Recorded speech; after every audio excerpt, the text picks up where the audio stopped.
नमस्कार दोस्तों, एक बार फिर स्वागत है आपके अपने YouTube channel education for Bharat में। और मैं हूं आपका दोस्त BK तिवारी।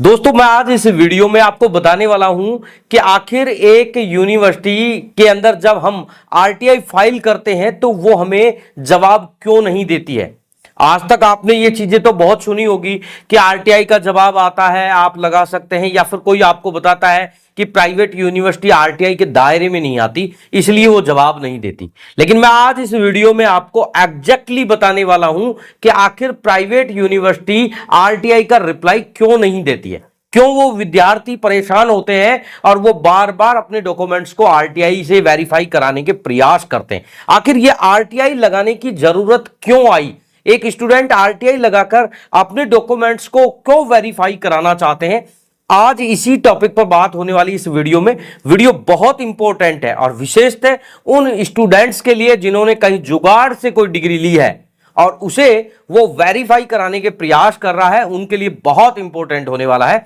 इस वीडियो को आप कंप्लीट जरूर देखिएगा और ये वीडियो अगर पसंद आता है तो आप इसे लाइक भी कीजिएगा। अगर चैनल को पहली बार देख रहे हैं तो चैनल को सब्सक्राइब जरूर कर लें। इस वीडियो में बिना किसी देरी के स्टार्ट करते हैं। बेसिकली हम समझते हैं कि आखिर एक स्टूडेंट को RTI लगाने की जरूरत क्यों पड़ी। मोस्टली हमने देखा है कि RTI से डॉक्यूमेंट वेरीफाई कराने के लिए जो स्टूडेंट RTI के माध्यम से प्रयास करते हैं उनमें ज्यादातर जो स्टूडेंट्स होते हैं वो कहीं किसी जुगाड़ से या फिर जो बैकडेटेड डिग्री के नाम से जो आजकल एक चर्चित डॉक्यूमेंट मार्केट में चल रहा है उस डॉक्यूमेंट को लिया हुआ होता है, या फिर इस तरीके की डिग्रियों की वो खरीद फरोख्त करके लाते हैं, फिर उसे RTI से वेरीफाई कराने के प्रयास करते हैं। अगर इसमें मैं ये बात करूं कि RTI जो स्टूडेंट लगाने का प्रयास करता है वो इसीलिए करता है क्योंकि उस डिग्री को या उस मार्कशीट को वो प्राप्त करता है किसी थर्ड पर्सन से, और फिर वो यूनिवर्सिटी से ऐसे प्रूफ्स निकालने की कोशिश करता है कि जिससे कि कल यूनिवर्सिटी उसके ऊपर किसी भी प्रकार का इलिगेशन नहीं लगा सके। मोस्टली दोस्तों ये RTI से वेरीफाई कराने का या फिर यूनिवर्सिटी में अपने डॉक्यूमेंट को वेरीफाई कराने की बात पर अगर मैं चर्चा करूं तो ये आजकल इसलिए स्टूडेंट्स के लिए इंपॉर्टेंट हो गया है। हर स्टेट अपने स्टेट में जितनी भी वैकेंसियां होती है उनमें डॉक्यूमेंट वेरिफिकेशन को प्रॉपरली करने लग गया है। यहां तक कि जो स्टूडेंट वहां पर फर्जी डॉक्यूमेंट लिए हुए पाए जाता है उसके ऊपर लीगल एक्शन लिया जाता है, उन पर कार्रवाई की जाती है। और इसी वजह से जो जुगाड़ की डिग्री लिए हुए स्टूडेंट्स हैं वो RTI यूनिवर्सिटियों में फाइल करते हैं और उन्हें इसी की एवज में उन्हें वहां से कोई रिप्लाई नहीं मिलता है, तो वो सिर्फ एक ही बात को मानकर थक कर बैठ जाते हैं कि प्राइवेट यूनिवर्सिटी है, RTI देगी ही नहीं। अब मैं आपको रियलिटी बताता हूं। बेसिकली जो डॉक्यूमेंट्स आपने लिया है उस डॉक्यूमेंट को आपको समझना है कि वो किस तरीके का। अगर आपने किसी भी यूनिवर्सिटी से जुगाड़ से अगर कोई डॉक्यूमेंट लिया है और फिर उसको आप RTI कराने के लिए जा रहे हो तो आपको रिप्लाई मिलने के चांसेस बहुत कम हो जाते हैं। मैं ऐसा नहीं कह रहा कि रिप्लाई नहीं मिलता है, मैंने बहुत सारे ऐसे RTI एप्लीकेशन अप्लाई किए, मैंने वहां पर यह देखा कि लगभग 100 में से 10% लोगों के ही रिप्लाई वहां पर मिल पाते हैं। यानी कि यह बिल्कुल कंफर्म है कि RTI उन्हीं स्टूडेंट्स को मिलते हैं जिनके डॉक्यूमेंट्स ऑथेंटिक होते हैं या फिर सही समय पर एडमिशन कराकर लिए जाते हैं। मोस्टली मैंने देखा है कई सारे स्टूडेंट्स जो 10 साल से पीछे जाकर डॉक्यूमेंट्स लेते हैं, जो 5 साल से पीछे जाकर डॉक्यूमेंट्स लेते हैं, जो 2 साल से पीछे जाकर डॉक्यूमेंट्स लेते हैं, उन्हें RTI के रिप्लाई में ऐसा कुछ भी नहीं मिलता है और उसका यही कारण है। मोस्टली एक चीज और मैंने इन सारी क्रियाओं को करने के बाद देखी और वो चीज ये थी कि कई सारी यूनिवर्सिटियां ऐसी भी मेरे सामने आई जो RTI का रिप्लाई किसी भी प्रकार से नहीं देती है। यहां तक कि स्टेट इंफॉर्मेशन कमिश्नर में गए तो इंफॉर्मेशन कमिश्नर ने भी एक इस तरीके का वहां पर जवाब हमें दिया जो काफी विवादास्पद है। यानी कि उस तरीके के जवाब उन्हें नहीं देने चाहिए थे, परंतु उस जवाब को देखकर मेरा सिर चकरा गया कि आखिर एक स्टेट इंफॉर्मेशन कमिश्नर कैसे एक यूनिवर्सिटी का पक्ष ले रहा है। बेसिकली ऐसा हो सकता है, लेकिन मैंने ये चीज भी इन एप्लीकेशन को अप्लाई करने के बाद देखा कि कई स्टेट के स्टेट इंफॉर्मेशन कमिश्नर बड़ी तीव्र गति के साथ यूनिवर्सिटियों पर एक्शन लेते हैं। जैसे ही हम वहां पर कोई RTI फाइल करते हैं, इमीडिएटली रूप से यूनिवर्सिटी को नोटिस जारी करते हैं और बताते हैं कि इस स्टूडेंट का जो आप जवाब है आरटीआई के माध्यम से दीजिए, इसमें किसी भी प्रकार की बिना देरी के इसको जवाब देना है। और यहां पर मैंने एक सबसे जो इंपॉर्टेंट चीज देखी वो ये देखी कि यहां पर यूनिवर्सिटी ने स्टेट इंफॉर्मेशन कमिश्नर के यहां पर उपस्थित होकर बताया कि ये डॉक्यूमेंट्स ऑथेंटिक है ही नहीं, हमारी यूनिवर्सिटी ने दिया ही नहीं है। यहां तक कि यूनिवर्सिटी ने बताया कि ये लोग हमारे नाम से या हमारी यूनिवर्सिटी के नाम से डॉक्यूमेंट्स प्रिंट आउट करते हैं और उसे फिर आरटीआई के प्रोसेस से वेरीफाई कराने का प्रयास करते हैं। अब ये समझने की बात यह है कि क्या कोई स्टूडेंट खुद से अगर कोई डॉक्यूमेंट्स को प्रिंट करता है और फिर खुद से ही वो आरटीआई फाइल कर सकता है? कभी नहीं हो सकता। यानी कि इसका मतलब सीधा सीधा यह है कि यूनिवर्सिटी ने आपको डॉक्यूमेंट तो दे दिए, लेकिन जब आप अंत में स्टेट इंफॉर्मेशन कमिश्नर के यहां पर अपील फाइल किए हैं, तब यूनिवर्सिटी ने देखा कि यहां पर सारा का सारा भांडा फूटने वाला है, इसलिए उन स्टूडेंट्स को उन्होंने डिनाई करना ही सबसे ज्यादा ऑथेंटिक तरीका समझा।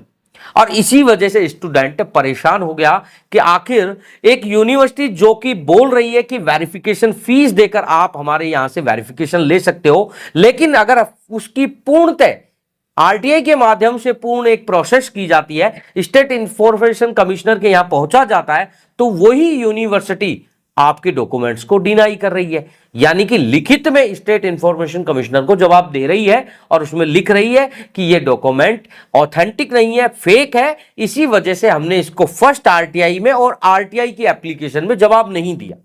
यानी कि अब आप अच्छे से समझ सकते हैं कि आरटीआई का रिप्लाई क्यों नहीं आता है। यूनिवर्सिटी उन्हीं स्टूडेंट्स को आरटीआई के माध्यम से वेरीफाई करती है जो यूनिवर्सिटी के लीगल स्टूडेंट है। बेसिकली दोस्तों, ये आरटीआई और ये यूनिवर्सिटी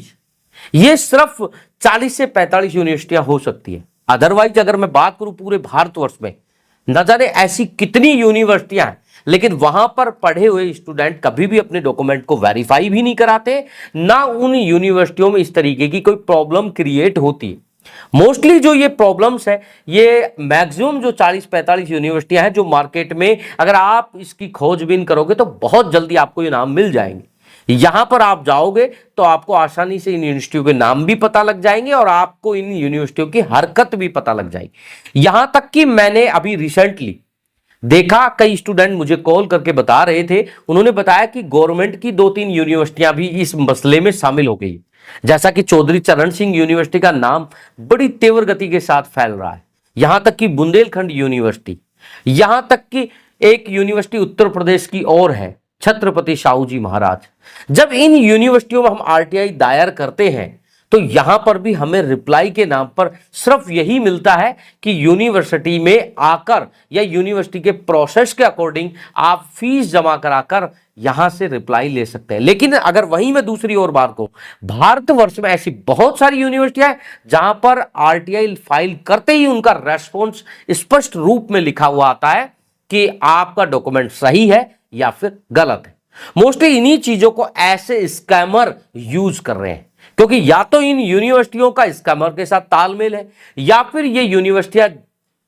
जानती है कि इस तरीके से जवाब देने से सारा भंडा फूट जाएगा, इसलिए वो आपके जो रिप्लाई है उसको डिनाई करती है। तो शायद मेरे हिसाब से आज आपके बिल्कुल क्लियर हो गया होगा कि आखिर आरटीआई का जवाब आपको क्यों नहीं मिलता है। यानी कि इसका मोस्टली रीजन यही है कि यूनिवर्सिटी ने जो कर्म कांड किए हुए हैं उन कर्म कांड का खुलासा ना हो जाए, इस वजह से आपको आरटीआई का रेस्पॉन्स नहीं मिलता है। इसके अलावा दूसरा और कोई कारण नहीं है। दोस्तों, अगर आप भी इस तरीके से कोई जुगाड़ से डिग्री ले रहे हैं तो अभी इस ख्याल को अपने दिमाग से निकाल दीजिए, क्योंकि आप ये सोच रहे होंगे कि आरटीआई से उस डॉक्यूमेंट को वेरीफाई करा लेंगे, लेकिन आपको किसी भी प्रकार का कोई रेस्पॉन्स नहीं मिलने वाला है। और इसी वजह से मैं आपको आए दिन बताता हूं कि अब जैसे जैसे यूनिवर्सिटियों पर एक्शन स्टार्ट हो गए हैं, जैसे जैसे स्टेट गवर्नमेंट्स उन डॉक्यूमेंट्स को, उन विद्यार्थियों को वेरीफाई कर रही हैं, आगे जो आने वाला समय है बहुत मुश्किलों भरा है, बहुत कठिनाइयां आपके सामने आने वाली है। जो स्टूडेंट नौकरी लगे हुए हैं वो ये सोच रहे हैं कि अब उनका कुछ भी नहीं बिगड़ सकता, तो ये चीज भी वो भूल जाएं कि जब यूनिवर्सिटी कभी स्कैम में फंस गई तो वहां पर जांच के अंदर जो भी डॉक्यूमेंट्स पाए जाएंगे उन्हीं के अकॉर्डिंग कार्रवाई होगी और उस लिस्ट से आपका नाम नहीं बच सकता। इसलिए मैं आपको हमेशा कहता हूं कि ये बैकडेट डिग्री दिलाने वाला आपका सबसे बड़ा दुश्मन है और ये डिग्री आपकी सबसे बड़ी शत्रु है। दोस्तों अगर ये वीडियो अगर आपको पसंद आया तो इस वीडियो को ज्यादा से ज्यादा शेयर करना है, ताकि हर आदमी जो बैकडेटेड डिग्री लेने का विचार कर रहा है उस तक ये वीडियो पहुंचे और वो इन सारी चीजों को समझे और वो ऐसे ख्याल को अपने दिल से निकाल दे। दोस्तों अगर चैनल को अभी तक आपने सब्सक्राइब नहीं किया है तो चैनल को सब्सक्राइब जरूर कर ले,